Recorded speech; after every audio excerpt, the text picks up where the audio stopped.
Welcome to the Livfiit Listens podcast, a safe space of growth, personal development, and overall wellness with your host, Olivia Catania. Diving into the realms of all things health, conscious living, mental expansion, and much more, this podcast is designed to help you evolve into your best self and live fit. Let's get into the show.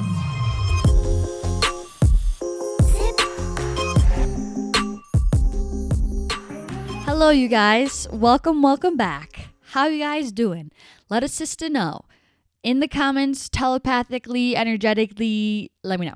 I am feeling jazzed up today just because honestly I'm just excited for this episode because I feel like it's going to be a good one. I feel like you guys can tell just by the title that I mean business. I already know I'm going to write it out in caps with like nothing else, and it's just going to say F your comfort zone because that's the energy that I feel towards this whole entire concept. And you know it's going to be good as well when I don't need to write like an in-depth outline for the episode, like when I can just kind of jot a few things down and I'm like, yes, I'm ready, let's go, let's hit record. And that's kind of where I'm at when I'm just like in the moment where I want to flow it.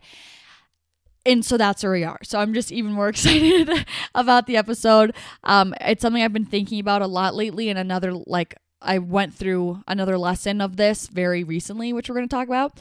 But before we get into that, I want to talk about my gratitude, which is my trip to Tahiti. You guys know I just went to Tahiti for 10 days, and it has been an absolute dream. And I wanted to give you guys a little rundown of how it went because I told you guys that I would. But if you aren't interested in this, don't forget I write out little like timestamps in the show notes. So if you want to skip to like the actual chunk and bulk of the podcast, go to the show notes and you will be able to see where the episode really starts. But for those of you that care, Tahiti was hands down like one of the most beautiful places I had ever been, and that trip specifically, just in terms of like the people, the experiences, like that was one of the best, most memorable trips of my entire life, which is I feel so blessed to be able to say and to have been able to add such a beautiful experience into my little memory box. But definitely like Tahiti and New Zealand are now like those are my top two destinations that I've ever been to.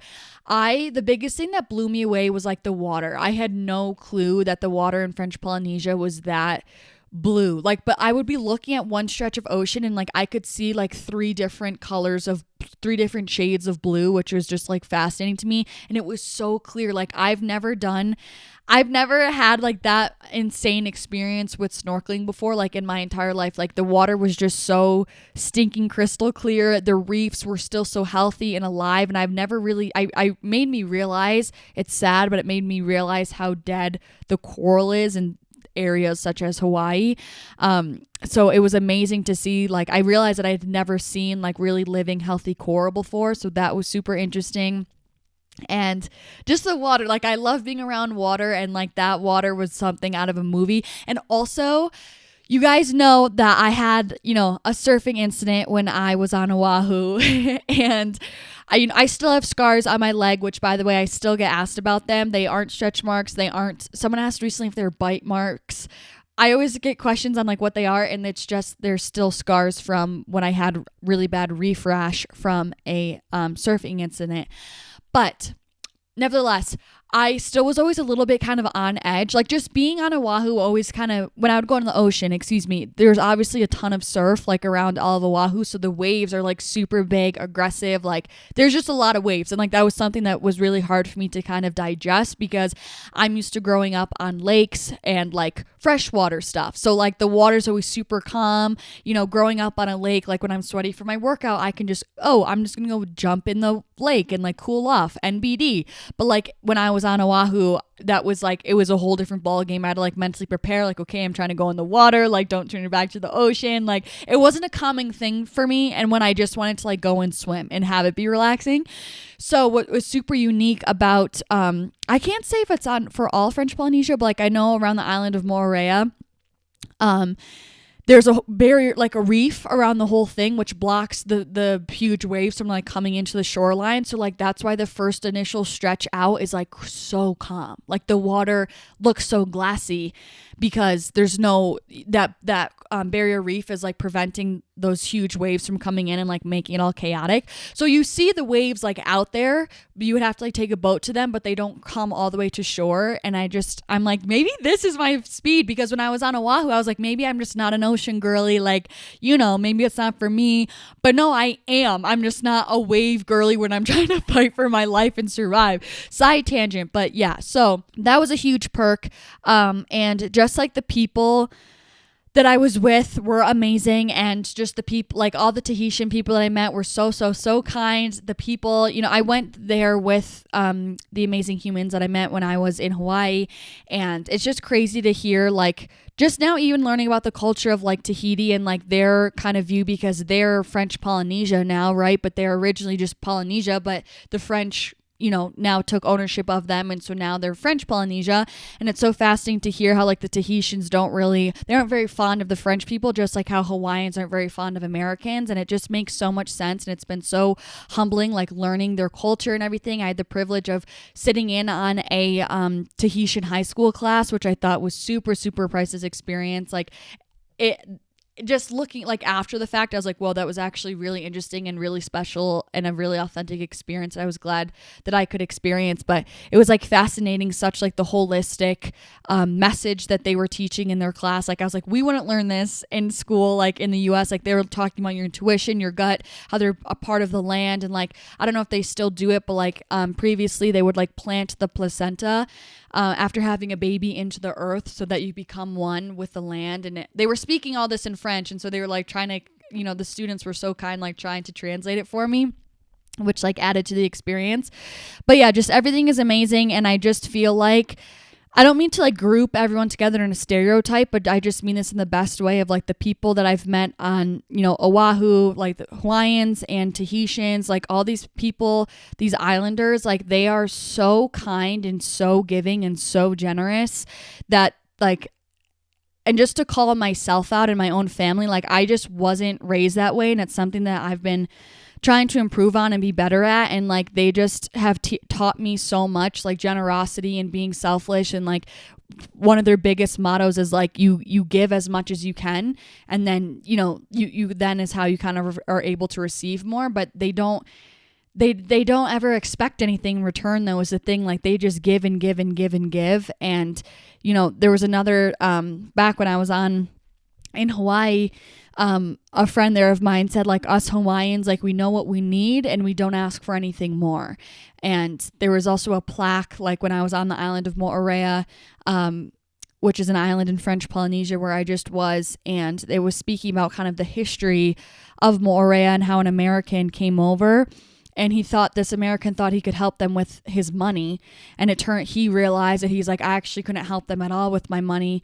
They didn't want my money, but they actually had a whole awful lot to teach me that was priceless, that money couldn't buy. And I just like, that whole narrative is so true and so embodies so much of what I've experienced just in my travels, and specifically with these people, whether that being when I was on Oahu, on Kauai, or on Tahiti, or on Moorea. Like it blows my mind, and they're just super kind people, and they teach me a lot, and they're amazing role models, and I really hope to carry their way of life with me through my life. So wasn't expecting to go on such a long 10-minute rant on that, but nevertheless, basically this episode, I want to talk about why our comfort zone is quite literally the biggest scam and illusion of the human experience. Now, don't get me wrong, like the comfort zone, it has a purpose, it has its place, like same thing with our ego, there's a purpose to it, okay? They're both there to keep us safe, okay, and protect us, like I get it. But sometimes they're doing too much, okay? And sometimes they are involved when we don't need them to be involved, and they give us our opinion when we don't need or ask for their opinion. You know what I'm saying? So it just fascinates me. And I just wrote an Instagram caption on this, but I was like, you know what? No, this deserves a podcast epi because it's important. And I feel like there's going to be a lot of you that need this wake up call, because I needed this wake up call like literally 14 days ago. And so I need to hear this. So I'm figuring like maybe one of you guys needs to hear it. But our mind just blocks us from so much. And it's honestly fascinating to me because I'm just like, damn, that thing is powerful. And even from things that are like actually really good and fun for us, but like for some reason, our mind chalks it up to be something that it's not, or makes it bigger than it is, or, morphs it into this some sort of illusion that leads us to like making a decision that we think, quote unquote, is like the safe, better option, but it's really just kind of inhibiting us like in the long haul. And I'm just going to explain what I mean by all this with a story. And I know that I touched on this like 2 episodes ago, but I literally almost did not go to Tahiti.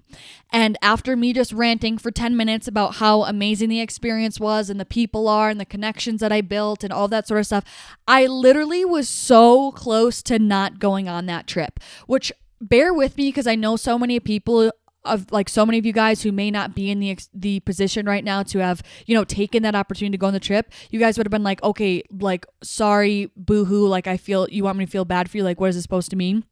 But just hear me out, because my purpose and intention with sharing this story is simply the fact of like the mind even holds us back even with things that don't seem conventionally scary or risky like up front. And what I mean by that is like a trip to Tahiti, not a lot of people would be like, oh, that's a fun vacation recreational thing, like what's there to be scared of?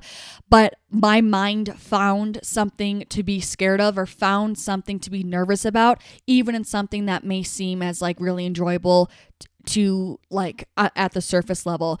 So like I said, I knew about this trip to Tahiti for months. When I was on Oahu, like I said, Rachel was who I met on Oahu. I don't know why I'm struggling so much today to like say stories. I feel like I keep stuttering.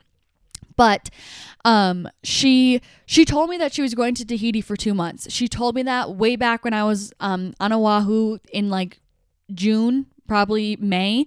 And she's like, you should so come to visit me, like blah, blah, blah. When I left Hawaii, I was like, yeah, like maybe we'll meet up in Tahiti, da, da, da, da, da. And I kind of like put it on the back burner because there still was time for me to like buy a ticket. And then it kept getting closer and closer. And she'd be like, hey, like, are you going to come? Da, da, da, da, da. And I was like, yeah, like, I think so, like, blah, blah, blah. But I couldn't get myself to commit. And I was always like, the back of my mind, I was nervous. I was nervous about something and I couldn't really know why. And I kept procrastinating to committing. And then eventually I'm like, oh my gosh, this is like next week. I'm supposed to go see her. Is like the week that that would have been a good week for me to go because her sister and her friends were coming and all this sort of stuff. Which, by the way, we had such a phenomenal crew, and I think that's why I enjoyed the trip so much.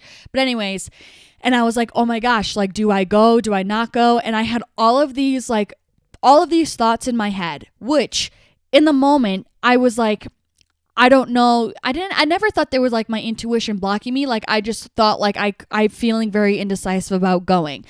But then once I actually sat back and like got some awareness, I was like, holy crap. Like, no, every single thing. Cause I was like, okay, let's take a step back. What is holding you back from going?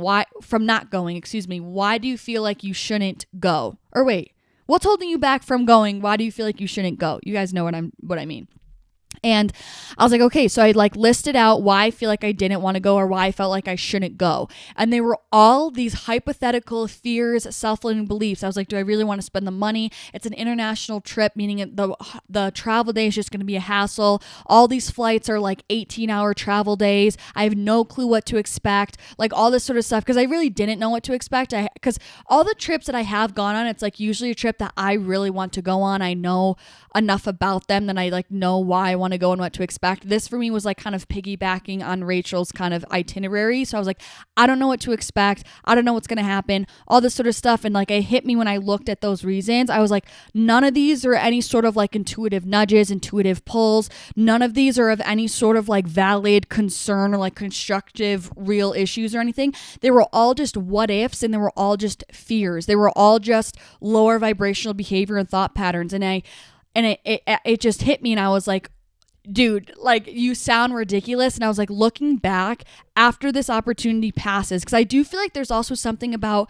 having an opportunity presenting itself, and then then once it's gone, you're like, oh my gosh, and you feel a totally different way about it. And so I was like, right now it seems like such a bear to me for some reason, but looking next week when I don't go and it's hitting me like, oh my gosh, you could be in Tahiti right now and you literally said no for no tangible real reason, you would be like, what the hell are you doing, Olivia? Like, you would have so much regret for not going. And so I realized that I was like, I was just choosing the safe, comfortable option that was inside my comfort zone. It was easier for me to just stay here. It was easier for me to not spend the money. It was easier for me to not jump into the unknown. It was easier for me to not take a risk and like do something that was unpredictable. But then it hit me and I was like, what would, which I want to get into in this episode in a little bit, but it like hit me. I was like, what would my higher self do in this situation? Like what decision would I make if I was choosing growth? And that's what really was a turning point for me. I remember I was like giving myself a pep talk before bed because I was like, Liv, you need to make a decision. Like you need to buy a ticket like now if you're going to go, because next thing I knew it was like this coming weekend. So I literally bought the ticket 3 days beforehand. And so I was like, you're either going or you're not. And then I ran through these questions in my head and I was like, oh my gosh, like I have to go. And it's crazy because like, again, that was me like acting completely from my comfort zone. And it took me making the conscious decision to push my boundaries, push my borders, act out of my comfort zone, push my comfort zone. And it's literally no secret why that's a quote that like all good things lie outside of your comfort zone. Like it's so true, because now like that was one of the best experiences I've ever had in my entire life. I'm going to cherish it forever. Like I made such beautiful lasting connections there. I'm so impacted. Like I have genuinely, and I don't mean this in a dramatic way. I mean this in a genuine way. Like I just have been impacted. I know I've been internally impacted, and I feel that way. I want to do another episode about why I love traveling so much and why I think it's so beautiful for personal development and growth. But like, I truly believe like every place I've gone to in the world, I carry a piece of them with me, whether it's the people, the culture, the land, anything, like the food, just like the overall energy. I know that I carry them with me, whether it's in the form of a lesson or a different essence that I carry with me, or, you know, an extension of my energy now. It's like all of those experiences accumulate into the person that you are. And I'm just, you know, now I can't imagine me having not gone to Tahiti. Like it may seem little, but it's like each trip, including this one, is always adds another brick to your growth. And, you know, the same thing happened to me as well when I was really thinking of moving to Hawaii for 2 months. And like I said, the background story, I don't know if you guys remember, but like I had this uncontrollable, like this was an intuitive nudge. I have no doubt about it in my head. Like, cause I couldn't even sleep one night. I felt like I needed to board the plane tomorrow, which I can't help but, this is a small story time, but I can't help but feel like I had that nudge. Like you need to go to Hawaii. I think it's for other reasons as well. But one of the reasons was because I truly feel like I was meant to meet Rachel. I truly feel like she's some sort of like, we have some sort of weird, like we're the same person in like a parallel universe. It's insane. But like, I truly feel like she's part of my soul family. Like I was meant to meet her. And I truly feel like that's an example of like why we get these intuitive nudges. This is so off track, but I think that's a story in and of itself. But yeah, so I had such an intuitive, strong pull to go to Hawaii, and you know, I knew I just had to send it. I had to do it. And in the moment when I was planning it, I didn't feel nervous. I felt like super excited, and I felt like this is what I was like destined to do, which I still feel that way, but bear with me. Right before I left, like the week before I left, you guys may remember this if you were still following me closely. This was back in March. I was a mess. For other reasons, I was super nostalgic and emotional just overall. But for the first time, I don't ever use this adjective often. I rarely feel this way, but I verbalized this to my family and friends. Like I said, I am literally scared. I feel scared to go. And like I said, I don't use that adjective lightly. I don't ever say that a lot.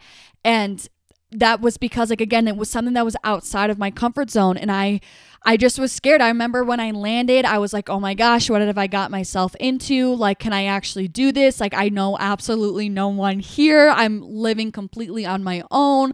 I'm not here meeting up with a program. Like, it's just me. I'm literally on an island in the middle of the ocean by myself. I've never lived alone before. Like, what am I doing? And I remember being like, I am freaking scared. And I got in the Uber to like go to the car that I was picking up to rent. And I was like, I'm scared. Like, everything feels so big. I feel so small. Everything feels so new. This all feels so foreign. And the first couple of days, like, I was super out of whack. And I remember I wasn't really like scared once I like kind of settled into my apartment anymore, like my Airbnb. But I remember like for the first few days, I felt super, super weird. And my dad had called me He was checking in on me. Shout out Joe. We all love Joe. I remember I was on the phone with him and I was like holding back tears for some reason. And he was like, he didn't know that I was like crying, but I was just like really low, like on the phone. I was super quiet. And I think he was expecting me to be like super upbeat and super excited. And he was like, well, do you want to come home? Like you can come home if you feel like you need to come home. And I remember I was like, no. But I'm just saying, like, it was to the point where I was like, I feel so uncomfortable by this. And now, like, I'm like, I need to get back to Hawaii. Like, that was probably the biggest moment in my entire 23 years of living in terms of the biggest strides I've made for growth. I felt like I made more strides in those 2 months of growth in Hawaii than I have in my 2 years of living in Utah, which is crazy to say, but it's so true. And again, I can't picture I can't picture my life now without that experience. I'm so thankful for that experience. I feel so much stronger and developed and cultured and expanded as a human because of that experience. Not only did I learn so much about Hawaii and their culture and all of that sort of stuff, but I learned so much about myself and how to be on my own and just learning how to navigate a new environment, completely somewhere that's night and day. I was not comfortable with the ocean at all. I moved from the mountains where it was cold to a literal island life, like completely pretty much polar opposite of the life that I was living, and I was scared to do so. And now it's like, think about all the amazing experiences I've accumulated, all the amazing people I've met. Like Rachel's one of the best things in my life right now. And like, and again, like if I didn't do that, I wouldn't have had this experience in Tahiti and have met the cool people that I met in Tahiti. It's like all these things, like the butterfly effect in and of itself. But like, that's what's so beautiful about all this is like, it takes you pushing your comfort zone once to crack open that door, and it's going to inevitably open more doors, more experiences, more beautiful, scenarios in life that make it, that, you know what I mean, might challenge you even more to take advantage of those experiences. But then each one of those uncomfortable experiences open up the door to more experiences. And like, I just feel like this is the key to how you continue to keep living life. Same thing when I studied abroad in Spain. I feel like I literally reference Spain so freaking often, but again, because it's a part of my life, like it's a huge part of me now. Like that was such a huge learning curve for me because I had never been to a country that didn't speak English. First of all, I'd never been to a country without a family member. Okay. Second of all, third of all, I've never, like, it just was so, I've never done anything like that where I stayed with a host mom. I had no program like that ever, whether it was in the US or outside of the US, where I stayed with someone that I just completely didn't know. Nonetheless, she didn't speak any English. Like, that was something that was so outside of my comfort zone. And in the moment, I wasn't super scared because I was younger. Sometimes I look back and I'm like, bro, if I were to think now, like if I had to make that decision for 19-year-old me, I'd be like, no way, she's going to be overwhelmed. But like 19-year-old me was like, hell yeah, let's send it. So I don't know. But anyways, like just same thing. Like that was something that was super freaky and like super out of my comfort zone. I had no clue what to expect. Like I signed up for 4 months in a brand new country and I couldn't even speak the language fully at all. I was not even close to conversationally coherent. Like it's just, but again, that now I still have those connections. Like I still am in touch with my host mom and her son. And like, I feel so connected to Spain now. So those were some of the best memories of my life. Like I feel so comfortable now and more, I guess I feel more comfortable and more limitless when I think of now going to different countries and being able to hold my own in a country that doesn't speak English. Like I feel so much more comfortable and confident in my abilities to be okay because I have already gone through these uncomfortable experiences that has given me that familiarity to kind of ease the intimidation of like that uncomfortability of something outside of your comfort zone. And just like I'm saying, like all of these experiences looking back now have been some of the most pivotal moments of my life and some of the biggest moments of growth that I cherish and will forever cherish and like will be huge blocks towards I guess huge stepping stones towards my growth as a human being. And it's like we constantly feel like we have all of these blockages like keeping us from the life we want to live,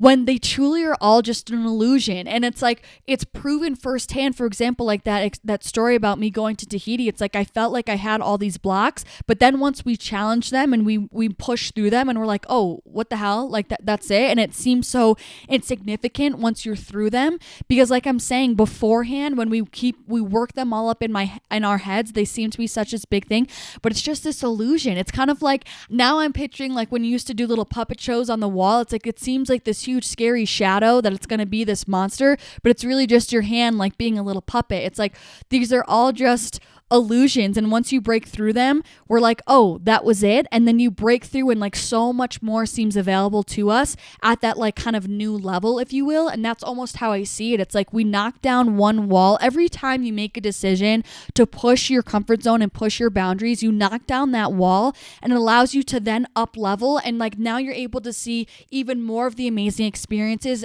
that are now available to you at that new level. Whereas opposed to if you keep sinking and surrendering and falling victim to your comfort zone, there's only so much that's available to you within that boundary, within that kind of pen, if you will, because you're keeping yourself locked in that jail cell. But if you are strong enough to make the decision to take the leap and just say, I'm going to push through these short moments of uncomfortability because I know there's greater reward and greater experiences and just more life on the other side, like that's what makes it all worth it. And once you do that, you're like, holy crap, there's so much more available to me. Look at now the sky's the limit. There's even more things that I can apply myself to and dive into. And now you have that much more life to experience. And I don't know about you guys, but like ever since I was little, I don't know what it is. I'm talking like 15. Okay, not super little, but like I was young and like, but was still had like a coherent, like some sort of message. I always remember like I was like, I want to be so rich in diverse experiences, and I still am like that to this day. Like I don't want to be rich in money. I don't want to be rich in whatever. I want to experience as much as possible. Like even if it's like one time of one thing, I still want to experience it. Like for some reason, the diversity of experiences has always like fascinated me, and to me that's like living life in and of itself. And so I think that's why I'm so passionate about this narrative right now. I think also because I just firsthand experienced it, but like I guess not everyone's going to, be with me on this, but like I think what makes life worth living is all the different experiences that are available to us. And in order for us to actually seize all of these amazing experiences that are available to us, we need to keep pushing those boundaries and those borders and knocking down those mental illusions and barriers and actually pushing our comfort zone and acting outside of our comfort zone, acting from a growth mindset to truly seize and get the most out of life and experience the most life that we can and have these magical connections, magical experiences, see all these magical things in the world. Like it takes you pushing yourself outside of your comfort zone to do so. But I think that to me is like, that's my goal in life. And I really don't want to keep this even in the zone of travel. Like I know all of these things were just travel examples, but that's because it's just like what has been closest in my mind right now. But like this is with anything, like with the job that you want. You may feel super uncomfortable and have imposter syndrome of being like, who am I to ask for this race? Who am I to go try out for this position? Whatever the case may be. But that's because you're living in your safer option. Like you need to push that border, push that comfort zone and do something that makes you scared, but you know that there's a greater good on the other side. Like I think that's just the key. Like you want to lean into what makes you uncomfortable, lean into what you're afraid of, because all good things lie on the other side of your comfort zone. Whether it's in a relationship, you trying to get a different date, like whatever scares you, whatever is making you nervous, like that to you, like that is something that has internally you are drawn to it and you want it, but your 3D conscious subconscious programmed mind is telling you that you can't have it. But the fact that you're even fearing it means that you are wanting it in the first place. But that fear is what a block is. But if it's something that you didn't want or your true soul didn't have this calling for, you wouldn't even be thinking about it in the first place for it to be something that you're scared of, if that makes sense, But I think it's so true. So this can be applied to anything, like insert here anything that resonates with you. But I think the step one is just having the awareness of saying, whoa, I really am acting from my comfort zone right now. And then from there, you can kind of reflect and say like, okay, listen, this needs to change XYZ, like this mindset needs to change, or this is telling me this. Like I think step one is having the awareness that you are just being stuck in your comfort zone. But I promise you, like I was just talking, shout out Dennis as well. I was just talking to my friend Dennis about this, and he said something so priceless that was so true. It's just like, it's up to us. Hey, I don't even want to paraphrase this because I want to read the text message word for word.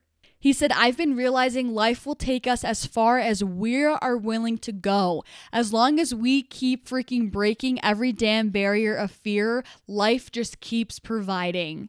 And I was like, hell yeah, like you're so right. But it's so true. So it's like, that's what I kind of kept saying when what I was getting at when I was like, you kind of need to push down these, mental barriers that we have of our comfort zone, and then you're able to up level and see all these new experiences. It's like the same thing. It's like when you're living from your comfort zone, you think there's only so much available to you, but once you break past this comfort zone, you're like, oh my gosh, there's still so much abundance here to experience, to do, to see, to have, to be.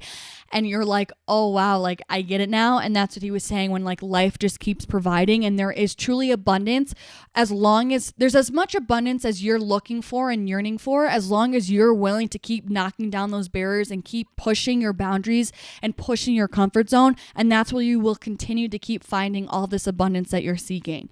And so before I kind of close out this episode, I want to leave you with these 3 questions that I asked myself that I really thought were like the key to me really being able to kind of switch this narrative in my mindset and align my actions to the life that I want to be living. And these are the 3 questions that I asked myself when I realized like you're buying your ticket and you're getting on the freaking airplane to Tahiti. Number 1, what would my higher self do? This was the really thing that like made me cut all the bullshit. I was like, what would my higher self do? Would my higher self think that this is the better option for me to sit at home in Utah again for another week alone, working on the same things that I've been working on again, even though you're burnt out, you're feeling flat, like all these things? What would my higher self do? No, she would say, get your booty on the plane, have this new experience, grow and evolve as a human, and get inspiration from this trip. 2, furthermore, what decision would I make if I was operating with a growth mindset? This is huge. This was another one that I said, what would I do if I was choosing growth? What option is going to help me grow? And don't get me wrong, sometimes that option, like staying at home and grinding and working, is what will help me grow.